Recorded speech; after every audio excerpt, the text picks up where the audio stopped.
저는 오늘 사도행전 16장 말씀을 중심으로 찬양의 세 가지 능력이라는 제목으로 하나님의 말씀 나누겠습니다. 두 주먹을 한번 불끈 쥐시고 제목을 세 번 외쳐볼까요? 시작! 찬양의 세 가지 능력, 찬양의 세 가지 능력, 찬양의 세 가지 능력. 오늘 우리 찬양의 세 가지 능력을 다 받아가시게 되기를 주의 이름으로 축원드립니다. 성경에 보면 찬양할 때 하나님의 강력한 능력이 나타나는 장면이 많이 나옵니다. 많은 성도님들이 신앙생활하면서 삶의 현장에서, 직장에서 하나님, 도대체 하나님은 어디 계십니까? 하나님이 살아계시다면 내가 왜 이런 일을 당해야 됩니까? 라고 부르짖어 기도하는데 하소연하듯이 외칠 때가 많이 있습니다. 하나님은 도대체 어디에 계실까요? 하나님은 언제 우리에게 임재하실까요? 성경은 시편 22편 3절에 분명히 이렇게 말씀하셔요. 같이 읽어보죠. 시작! 이스라엘의 찬송 중에 계시는 주여, 주는 거룩하니라. 우리가 찬양을 부를 때에 원래 이 말씀은 히브리 원어로 하나님의 보좌가 찬양하는 사람들이 있는 곳에 임재한다는 것입니다. 마음이 답답하고 힘들고 어려울 때 내 입술을 높여 하나님을 찬양하면 하나님은 그때 그 자리에 임한다는 것입니다. 예전에 존 스토트라고 하는 유명한 설교자요, 설교학자가 이런 얘기를 했습니다. 이 하나님의 말씀은 저와 여러분들이 볼 때는 생명의 말씀이요, 우리 그리스도의 말씀이죠. 성령이 역사하시는 살아 움직이는 말씀인데 이것을 학문적으로 보면 2000년 전 이전에 고대 근동에 있었던 고대 문서입니다. 그래서 우리가 학문적인 용어로는요, Ancient World, 고대 세계에 있었던 책이라고 표현합니다. 존 스토트라고 하는 학자는 이 하나님의 고대 세계의 문자를, 고대 세계에 있었던 시편, 그리고 여기에 나오는 모든 역사서, 그리고 주장했던 예수 그리스도의 선포된 메시지가 오늘날의 삶으로 다리를 잇는 것이 설교다라고 얘기를 했습니다. 그래서 그 유명한 두 사이에 연결하는 다리, Between Two Worlds, 옛날 세계에 이 성경에 있었던 고대 세계와 오늘날의 세계에 다리를 놓는 것이 설교요, 예배의 인도자라고 얘기를 합니다. 그런데 어느 날 신학의 사전은 한 가지가 더 등장을 했습니다. 그것은 바로 이 하나님의 고대 문서가 오늘날의 세계로 다리를 놓을 뿐만 아니라 한 가지 더 다리를 놔야 되는데 그것이 바로 이 자리, 이 시간, 하나님이 이곳에서 말씀을 선포할 수 있도록 다리를 놔야 된다는 것입니다. 영어로는 here and now라고 얘기합니다. 우리 성령님은 어디 계시는가? 하나님의 말씀이 우리 예수 그리스도시요, 성경의 저자가 성령 하나님이신 거 믿으시면 아멘 해볼까요? 하나님께서는 이 땅에 예수님을 보내주시고 예수를 통하여 그리스도의 말씀이 찬양 중에 거하십니다. 우리 예수의 영이 찬양하는 이 자리에 지금 거하시는 거예요. 누구에게? 심령이 가난해서 이 문제들을 내 힘으로 할 수 없사오니 성령님 좀 도와주시옵소서. 내가 어려움에 처했지만 내 입술이 주님을 고백하고 주님을 사랑한다고 선포합니다. 할 때에 주님이 그 입술을 통하여 그 자리에 임재한다는 것입니다. 다윗 왕, 하나님의 은혜 가운데 왕으로 기름 부음 받았습니다. 그러나 그에게 찾아온 것은 무엇이었습니까? 당시 왕권을 쥐고 있던 사울 왕이 쫓겨다닙니다. 그 신세가 너무나 어렵습니다. 한 번은 쫓기다가 아기스라고 하는 왕 앞에 도달하게 되었습니다. 성경에 보면은 다윗이 너무너무 힘들어서 블레셋 지형에 들어갔습니다. 그리고 그것을 통치하던 아기스 왕 앞에 가가지고 딱 상황을 봤더니, 아니 이자는 옛날에 골리앗을 죽이고, 이거 분위기가 이상합니다. 다윗 왕이 지금 여기서 위기를 모면하기 위해선 약간 거룩한 표현으로 맛이 간 척해야 됩니다. 모자란 척을 해야 돼요. 미친 척을 해야 됩니다. 그래서 침을 질질질질 흘리면서 미친 사람처럼 흉내를 낸 다음에, 야, 이거 다윗이 미쳤다, 이 사람 죽여도 소용이 없겠다 하면서 그 위기의 순간을 모면하는 장면이 나옵니다. 사랑하는 성도님들, 만약에 저와 여러분들이 이런 위기의 장면을 모면했을 때 그때 그 시절이 얼마나 창피했겠습니까? 그런데 시편에 보면은 다윗이 그때 막 미친 척을 했던 그 상황 속에서 그의 입술에 나오는 고백은 무엇일까? 시편 34편 1절로 3절 말씀 읽어봐요. 시작! 내가 야훼를 항상 송축하며 내 입술로 항상 주를 찬양하리이다. 내 영혼이 야훼를 자랑하리니 곤고한 자들이 이를 듣고 기뻐하리이다. 나와 함께 야훼를 광대하시다며 함께 그의 이름을 높이세. 기가 막히지 않습니까? 가장 인생의 곤고함 가운데 미친 척을 하고 제정신이 아닌 것처럼 했을 때를 돌아보면서 다윗 왕의 입술의 고백은 1절에 내가 야훼를 항상 찬양합니다. 항상 송축합니다. 내 입술에서 끊이지 않게 하나님을 찬양합니다. 한 걸음 더 나가서 내가 야훼 하나님을 자랑합니다. 하나님께서 그 위기의 시간에 나를 위기로부터 모면해시켜 주신 하나님을 내가 자랑하나이다. 여러분들도 나와 함께 이 하나님이 광대하십니다, 위대하십니다, 함께 자랑하지 않겠습니까? 사랑하는 성도님, 우리도 마찬가지입니다. 이 세상을 살면서 위기와 고난과 눈물과 그리고 서러움과 눈물을 흘릴 때가 많이 있습니다. 우리에게 필요한 것은 무엇입니까? 기억하십시오. 찬양은 우리 인생의 생활을 변화시키는 것입니다. 한번 따라해볼까요? 찬양은 생활을 변화시킵니다. 시작. 찬양은 생활을 변화시킵니다. 라이프 체인징이에요. 우리 인생을 변화시킬 수 있는 사람 없습니다. 내 인생을 변화시킬 수 있는 조직 만나기 어렵습니다. 사람을 통해서, 조직을 통해서 사람이 변화되지 않아요. 우리는 오직 하나님을 높일 때 우리 인생 가운데 간섭하시는 하나님으로 말미암아 우리의 삶이 변화되게 될 줄 믿습니다. 찬양은 입술로 하는 거 아니겠습니까? 오늘 다윗이 하나님을 내 입술로 노래합니다, 자랑합니다 했던 것처럼 저와 여러분들이 존재의 집, 우리가 무슨 존재인가? 우리 입술 안에 내 존재가 들어져 있습니다.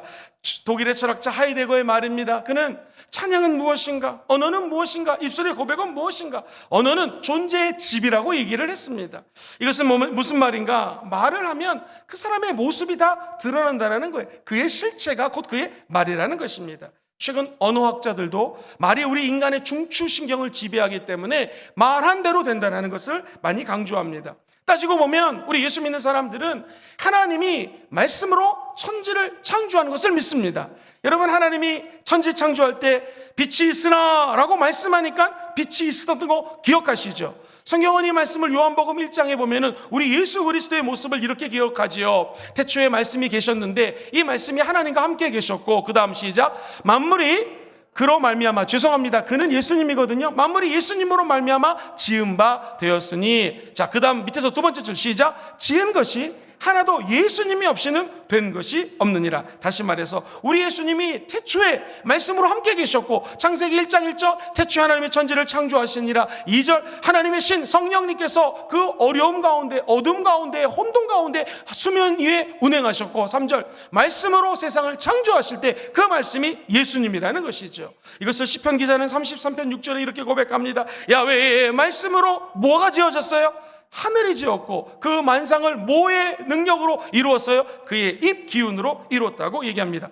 그렇습니다. 천하 모든 만물이 하나님의 말씀으로 이루어졌다는 것입니다. 하나님 말씀으로 국한되지 않습니다. 우리나라 속담에 말이 씨가 된다고 얘기를 했습니다. 우리의 말이 내 존재예요. 우리의 말이 씨가 되어서 나중에 씨를 심으면 줄기가 자라고 열매가 자라는 것이 여러분의 오늘의 언어가 여러분의 미래입니다. 여러분이 자녀들에게 선포하는 그 메시지가 우리 자녀들의 미래라는 것이죠. 은혜로운 말을 많이 하는 사람은 그만큼 성격이 온순해집니다. 악한 말을 많이 하면 그만큼 부패하게 됩니다. 그런데 문제는 이 땅에 우리가 살면서 어찌 맨날 좋은 말만 할 수 있겠습니까? 예수 믿기 전에 자주 썼던 말이 우리 안에서 갑자기 올라올 때도 있고요. 짜증나는 사람 보면은 에이 하면서 나도 모르게 실수할 때가 있겠죠. 이때 좋은 방법을 알려드리겠습니다. 한번 따라해볼까요? 찬양이 내 인생을 바꾸듯 내 입술도 변화시킵니다. 시작. 찬양이 내 인생을 바꾸듯 내 입술도 변화시킵니다. 그래서 마음에 짜증이 올라오고 힘든 일이 있을 때 입술로 찬양을 하시는 거예요. 왜? 찬양하는 곳에 하나님의 보좌가 임하는 것입니다. 찬양하기 어려운 상황이 있잖아요. 그땐 찬양을 틀어놓으면 됩니다. 목사님, 제가 직장에서는 찬양을 마음대로 틀 수가 없습니다. 헤드폰이나 요즘에 핸드폰으로 연결해서 찬양 들을 수 있잖아요. 찬양 한 곡을 들으면서 마음을 앉히시고 그래 이런 환경까지 다윗을 보니 하나님이 만드신 환경이라면 이런 상황 속에서도 나는 찬양하리라. 아멘. 찬양하면 기적이 일어납니다. 그래서 다윗은요, 신앙의 천재라는 것이 저 개인적으로는 찬양의 천재였기 때문에 그런 것 같아요. 그가 어느 날 자기의 삶을 돌이켜보니 야훼 한 분만이 있으면 모든 것이 해결된다는 것을 깨달았습니다. 그래서 그는 시편 23편에 뭐라고 얘기합니까? 야훼는 나의 목자시니 내게 부족함이 없으리로다. 얼마나 멋있는 찬양입니까? 하나님 나의 목자가 되시면 모든 것들이 다 주님의 은혜 가운데 아무 문제가 없다라는 것입니다. 그러면서 그는 하나님께 이렇게 고백을 했더니 하나님이 내 영혼을 소생시킨다고 그래요. 소생은 restores라고 하는 단어를 쓰는데 하나님이 내 영혼을 다시 재생산한다, 다시 살려준다라는 거예요. 그래서 우리가 회개를 repent라고 하는데요, 접두사 re는 다시라는 뜻을 갖고 있거든요. 내 영혼을 restore, 다시 회복시킨다는 것은 repent, 회개랑도 연결이 되는 거예요. 그래서 찬양을 하면은 내 soul, 내 영혼이 restoring, 다시 회복이 돼요. 재생산이 돼요. 다시 예수 안에서 재창조가 되는 것입니다. 다시 말해서 예수 그리스도의 십자가를 찬양하고 그분의 이름을 높이고 자랑하는 자에게는요, 나도 모르게 하나님 자랑했는데 내 영혼 깊은 곳에서 회개가 나오게 되고 그 회개가 내 마음속에 들어오게 되고 하나님과 나의 관계가 회복되는 거예요. 이게 restore, 하나님이 나를 소생시킨다는 것의 의미입니다. 한번 생각해 보세요. 제가 비록 노래는 잘 못하지만 주님의 높고 위대하심을 내 영혼이 어떻게 해요? 찬양하네 라고 찬양을 하면 이 찬양하는 소리가 내 귀에 들립니다. 그렇죠? 그러면 이 귀는 지각을 갖고 있기 때문에 이 들렸던 내가 하는 소리가 내 귀에 들리고 내 뇌에 이 말이 전달이 되는 것이죠. 그리고 내 영혼을 사로잡아서 그래, 이런 환난 가운데서도 내가 하나님을 찬양해야지, 그러면서 내 영혼이 소생이 되는 거예요. 사랑하는 성도님들, 찬양하는 데는데요 엄청난 능력이 임합니다. 내 영혼이 말했지만 귀가 듣고 인지하고 내 가슴이 뜨거워지고 지적으로, 감정적으로, 의지적으로 충만해서 내 영혼 깊은 곳에 거하신 성령 하나님께까지 내 입술에 찬양 고백이 임재로 들어간다는 거예요. 그 순간 우리의 영혼이 회복되고 소생되는 거예요. 그야말로 다시 store, 우리 안에서 회복되고 재생산되는 역사가 내 입술의 고백 가운데 있다는 것입니다. 사랑하는 성도님들, 아니 주님께 순종해가지고 가라는 데 갔고 주님이 시켜서 말씀 전했는데 나에게 돌아오는 것은요 오히려 귀신 쫓아냈다고. 하나님 시키신 일, 예수님 귀신 얼마나 많이 쫓아내셨습니까? 성경에 보면 3분의 2 이상이 치유하는 사역인데 그거 했다고 사도 바울이 감옥에 갑니다. 이거는요 보통 사람 같았으면은 마게도니아 환상 보고 성령 충만해서 완전 100% 순종한 거거든요.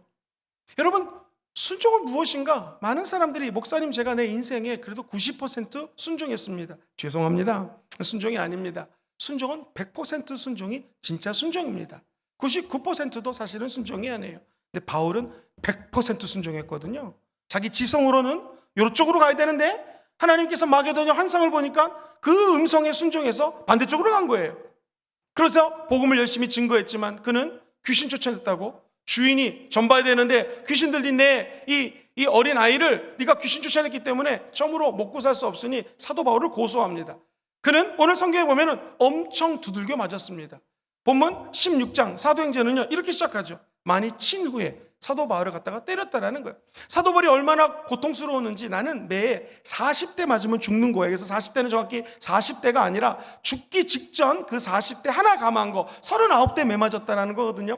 여기 보니 많이 친 후에 엄청 두들겨 맞았습니다. 복음 전했는데 맞았어요. 그리고 옥에 가둡니다. 성경에 보면 옥도 그냥 옥이 아니라 깊은 곳에 가둡니다. 간수에게 든든히 지키라. 이 말은 뭐냐면 고대 근동에서 이 사람 특별히 지키라는 거예요. 그냥 두면 안 되고 그냥 지키면 안 되고 완전히 눈에 불을 켜고 이 사람 지켜라.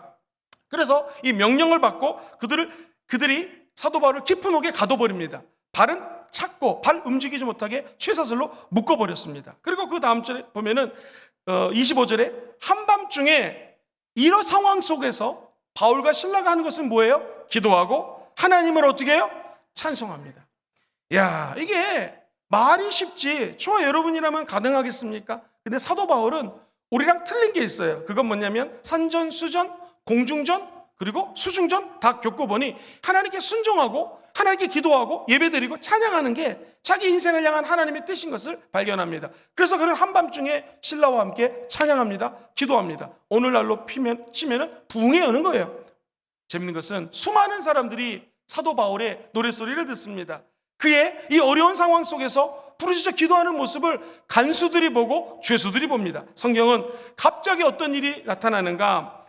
찬송함의 죄수들이 들었고 26절에 갑자기 큰 지진이 나서 옥토가 움직이고 문이 다 열렸어요.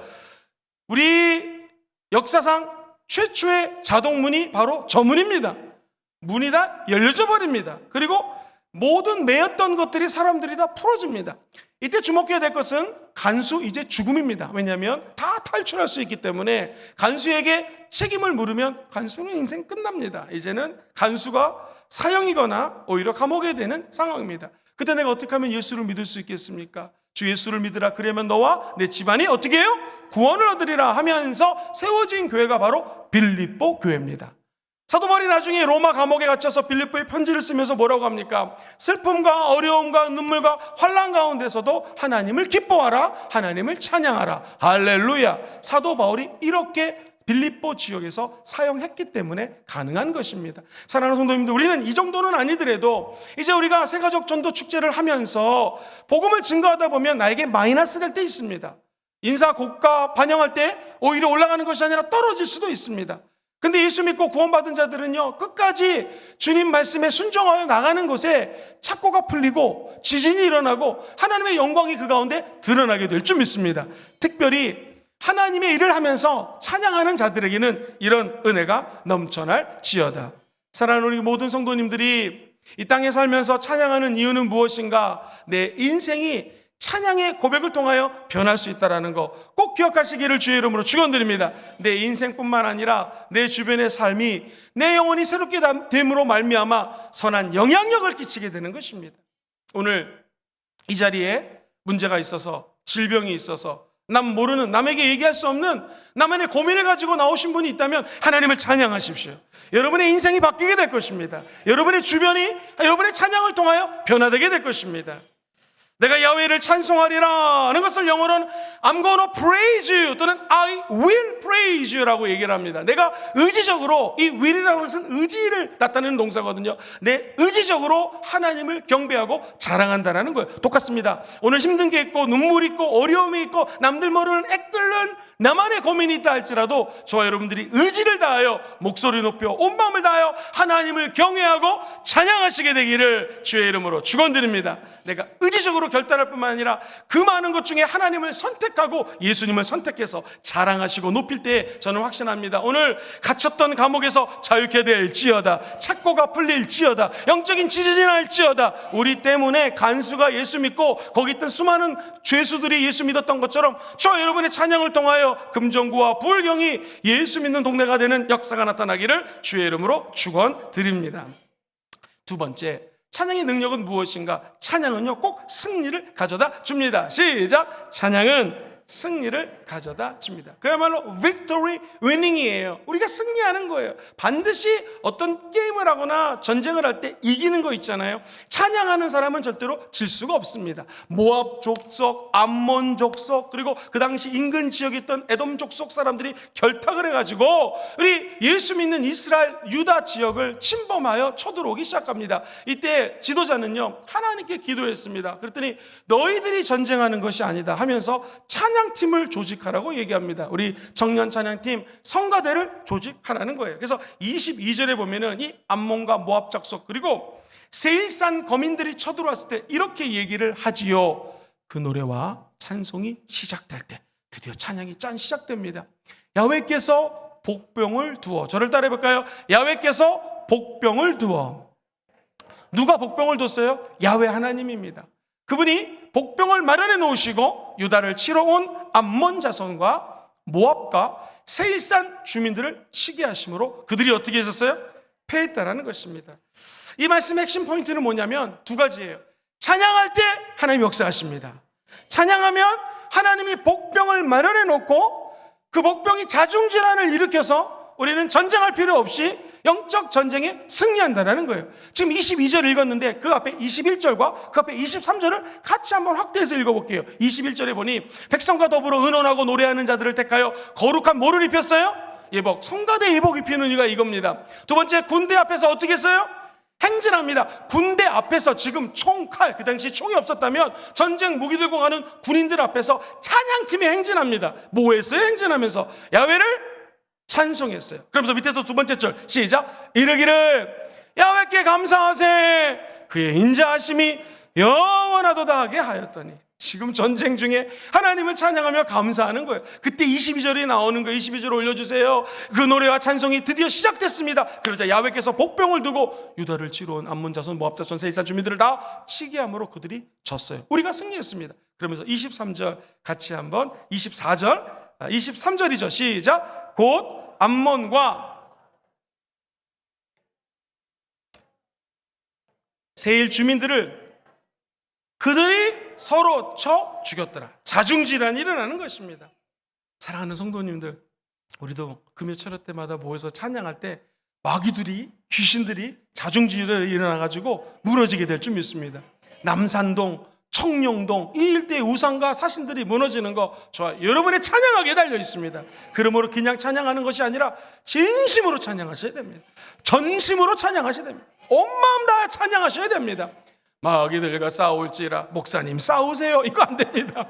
내가 마귀들과 싸울지라 하면서 이 찬양한다면 정말 마귀와 싸우는 마음으로 영광 영광 할렐루야 외칠 때 하나님의 보좌가 이곳에 임하고 우리 교회를 통하여 부울경 나아가 온 열방이 주님께 돌아오는 기적이 일어난다는 거예요. 승리가 일어난다는 거예요. 진심으로 찬양하면 거기에는 승리가 반드시 나타나게 되어 있습니다. 이 마귀가요, 심지어 예수님에게 예수님 너 진짜 하나님의 아들이니? 그러면 이 돌덩어리가 되게 떡덩어리가 되게 해라. 주님이 말씀으로 쫓아내셨죠. 사람이 떡으로만 사는 게 아니라 하나님 입에 나오는 무엇으로? 말씀으로 살 거다. 저 높은 곳에 뛰어내려라. 천사가 받쳐줄 거다 라고 마귀가 얘기합니다. 우리 주님이 하나님을 시험하지 말아라 하면서 쫓아냅니다. 이번에는요, 천하 만국의 영광을 다 보여주면서 한 가지, 너 예수야 나에게 경배해라, 나에게 절해라. 이 절하라는 것은 예배하라는 거예요. 나를 찬양하라는 거예요. 귀신을 갖다가 자랑하라는 거예요. 그때 우리 주님이 신명기 6장 13절 말씀 가지고 귀신을 쫓아냅니다. 뭐라고 그러셨을까요? 우리 주님의 메시지를 들어보세요. 마태복음 4장 10절에 이렇게 기록되어 있어요. 이에 예수께서 말씀하시되 어떻게 되어 있습니까? 그 다음에 사탄아 물러가라 기록되었으되. 뭐가 기록되어 있어요? 신명기 6장 13절 말이에요. 말씀이에요. 주 너희 하나님께 경배하고 다만 그를 섬기라. 할렐루야. 하나님 경배하면 귀신이 떠나가는 것입니다. 마지막 귀신의 유혹 앞에, 시험 앞에 주 하나님의 말씀이다. 너는 야훼 하나님만 경배하고 하나님만 섬길지어다. 이 사탄아 물러가라. 여러분을 괴롭히는 귀신이 떠나갑니다. 전심으로 하나님을 찬양하는 자, 하나님을 경배하고 하나님을 섬기는 자 앞에 귀신이 존재할 수가 없습니다. 오늘 병마와 싸우는 분이 계십니까? 하나님을 찬양하십시오. 병마가 떠나가게 될 것입니다. 영적으로 너무나 힘이 든 분 계십니까? 하나님을 찬양하십시오. 귀신이 떠나가게 될 것입니다. 사울이 초기 집권을 하고 사울 왕이 보니까 다윗의 움직임이 동태가 여간 예사롭지가 않습니다. 그러다가 시기 질투가 들어와서 그만 이 사울 왕이 악신에 들립니다. 귀신 들린 거예요. 너무너무나 괴로워서 이 약도 먹어보고 저 약도 먹어보고 한의사도 만나보고 양의사도 만나보고 다 만나봤지만 치료가 안 됩니다. 이때 다윗을 불렀습니다. 다윗이 수금, 오늘날 기타와 같은 악기로 연주를 합니다. 성경은 이 상황을 이렇게 표현을 해요. 사무엘상 16장 23절 시작. 하나님께서 부르시는 악령이 사울에게 이를 때에 다윗이 수금을 들고 와서 손으로 탄즉 사울이 상쾌하여 낫고 악령이 그에게서 떠나더라. 할렐루야. 정신질환 문제 찬양할 때 기적이 일어난다는 것입니다. 악신, 악령, 귀신이 와서 우리를 괴롭힐 때에 하나님을 찬양하고 수금과 베이스 기타와 드럼과 키보드와 우리가 동원할 수 있는 모든 악기, 그리고 우리 몸으로 박수를 치고 발을 구르고 다윗이 기쁨으로 춤을 추면서 하나님을 찬양하듯이 우리가 찬양한다면 귀신은 한 길로 왔다 7길로 떠나가는 것입니다. 하나님을 찬양하는 자들에게는 이런 즐거움과 축복이 있을지어다. 결국 찬양하는 사람들은 승리하게 되어 있습니다. 지금 당장 승리가 없어도 끝까지 하나님 믿고 찬양하는 자들에게는 언젠가 하나님이 승리를 선물로 허락하여 주실 것입니다. 따라해볼까요? 찬양에는 병 고치는 능력도 있습니다. 시작. 찬양에는 병을 고치는 능력이 있습니다. 예수님, 나는 바디메오라고 하는 사람인데 장님이에요. 보지 못해요. 나의 좌번 거집니다. 구걸하는 사람입니다. 주님 좀 도와주세요. 내가 너에게 뭘 해주기를 원하니? 주님, 이 그지가 있는 깡통 있잖아요. 깡통이 금이 되게 도와주세요. 이렇게 얘기하지 않았죠? 내가 옷이 있는데 이 옷이, 겉옷이 제일 비싼 옷으로 바뀌게 도와주세요 라고 얘기하지 않습니다. 그는 뭐예요? 보기를 원하나이다. 그죠? 왜냐하면 돈은 다른 사람이 줄 수 있지만 눈 뜨는 것은 하나님만이 할 수 있는 것을 받으면 믿었던 것이죠. 하나님, 내 눈이 보이지 않습니다. 나 눈을 좀 띄워주세요. 그때 우리 주님이 뭐라고 그러는지 아세요?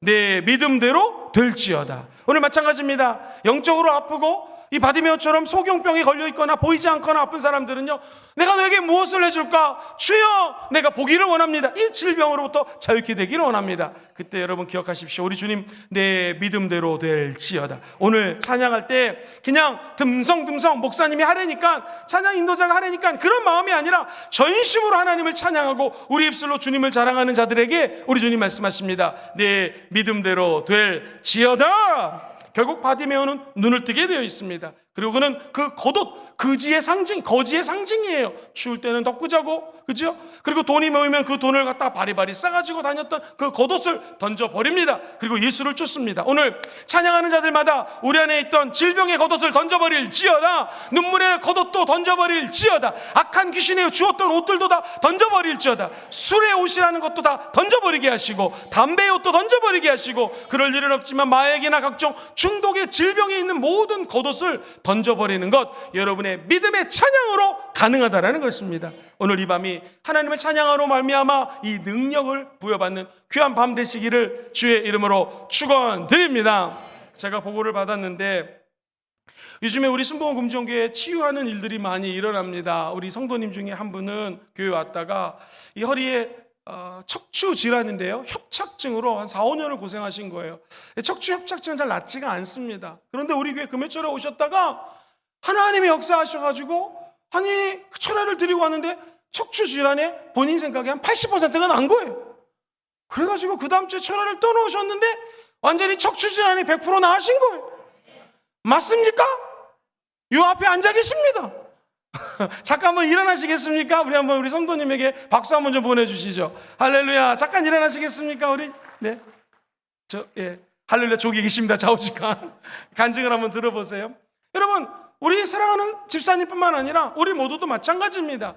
척추질환이 아니더라도 우리 마음속에 질병이 있을 수 있고 우리 안에 있는 마귀가 공격할 수가 있습니다. 어떤 자에게 하나님을 자랑하고 하나님을 찬양하는 자에게는 결국 승리의 깃발을 꽂게 될 것입니다. 우리 사랑하는 성도님뿐만 아니라 여기 계신 모든 분들이 단순히 육신의 질병을 넘어서서 영혼의 질병을 치유받고 생각의 질병을 치유받고 오늘 거룩한 하나님을 만나는 귀한 밤이 되시기를 주의 이름으로 축원드립니다. 마지막 세 번째 한번 저를 따라해 보시기를 바랍니다. 찬양은 하나님의 계시를 알게 합니다. 시작. 찬양은 하나님의 계시를 알게 해요. 찬양이 왜 중요한가? 하나님의 계시를 알아요. 시편 기자는 49편 3절에 이렇게 얘기합니다. 시작. 내 입은 지혜를 말하겠고 내 마음은 명철을 작은 소리로 읊조리겠습니다. 이 지혜와 명철은 분별력입니다. 하나님의 계시예요. 내 입이 하나님의 지혜를 선포하고 하나님의 명철을 내 마음속에 알아서 분별할 수 있는 능력을 받습니다. 뭐 할 때? 하나님을 내 입술로 찬양할 때 이런 능력이 등장한다는 것입니다. 사랑하는 우리 순복음금종교회 모든 성도님들, 하나님의 계시하니까 굉장히 어렵게 느껴지는데요, 찬양을 하면 하나님의 뜻을 발견하게 됩니다. 특별히 찬양은 곡조 있는 기도잖아요. 찬양을 계속하면 기도가 되는 것이에요. 특별히 찬양은 말씀을 가사로 해서 찬양한 곡들이 많습니다. 그래서 그 말씀을 계속해서 내 입술로 선포하는 효과가 있기 때문에 하나님의 말씀이 우리 앞길에 등불인 거 믿으시면 아멘 해볼까요? 깜깜할 때 앞이 안 보이는데 말씀의 등불이 앞길을 밝히듯이 찬양하는 자에게는 캄캄하지만 눈에 좀 보이는 거 없고 손에 잡히는 거 없고 귀에 들리는 거 없지만 찬양하면 그 길이 열린다는 거예요. 눈에 보인다는 것입니다. 그것이 지혜와 명철을 내 입술로 찬양하는 자에게 하나님이 부어준다는 것이에요. 신약의 사도 바울이 고린도에 편지를 쓰면서 고린도전서 2장 10절 굉장히 유명한 말씀을 하죠. 시작. 오직 하나님이 성령으로 이것을 우리에게 보이셨으니 성령은 모든 것, 곧 하나님의 깊은 것까지 통달하는. 사랑하는 성도님들, 결국에 찬양하면 우리 안에 계신 성령이 역사하세요. 찬양하면 성령님이 기름을 부어주십니다. 왜냐하면 우리가 세상 찬양하는 것이 아니라 예수 십자가, 우리 성령 하나님 보좌에 계신 예수 그리스도를 찬양하기 때문에 그 자리에는 성령의 기름 부으심이 있는 거예요. 그것을 어려운 말로 성령님의 조명하심이라고 그래요. 쉬운 말로 성령님이 내 안에 빛을 조명해 주셔서 illumination이라고 하거든요. 이게 진짜 조명이에요. 이 조명이에요. 그래서 빛을 비춰주셔서 껌껌할 때 하나님의 기름 부으심으로 밝아진다는 것입니다. 오늘 마음이 껌껌하신 분들마다 이 성령이 주시는 찬란한 기름 부으심이 임할지어다. 그래서 마음이 환해지시기를 바랍니다. 아까 드렸던 찬양처럼 찬양이 내 안에 넘치면 얼굴이 은혜로 환하는 역사, 찬양하는 자에게 임하게 될 줄 믿습니다. 저는 최근에 한 청년과 제가 전도한 네팔 사람과 함께 찬양을 열심히 드리는데요. 저는 설교하는 사람이잖아요. 신기하게 찬양을 했더니 설교 내용이 떠오르는 거예요. 할렐루야! 다시 한번 깨달았습니다. 찬양할 때 하나님이 설교 말씀도 주시고 계시도 주시고 나아갈 길도 밝혀주신다는 것입니다. 오늘 저와 여러분들이 천국 가는 날까지 찬양하는 사람으로 사시게 되기를 주의 이름으로 축원드립니다. 특별히 찬양은 3가지 능력을 가지고 있습니다. 찬양할 때 3가지 한번 우리 같이 요점 정리해 볼까요? 첫 번째 시작. 찬양은 생활을 변화시켜요. 우리의 영혼을 리스토어, 소생시켜버립니다. 그래서 변화의 역사가 나타날지어다. 두 번째, 찬양은 승리를 가져다 줍니다. 시작. 찬양은 승리를 가져다 줍니다. 여러분, 질병으로부터 승리할지어다, 마귀로부터 승리할지어다. 영적 전쟁에 승리할 수 있는 비결, 찬양이 있습니다. 마지막 3번째가 제일 중요합니다. 찬양은 하나님의 계시를 알게 합니다. 시작. 찬양은 하나님의 계시를 알게 합니다. 이 은총이 천국 가는 날까지 함께 계실지어다.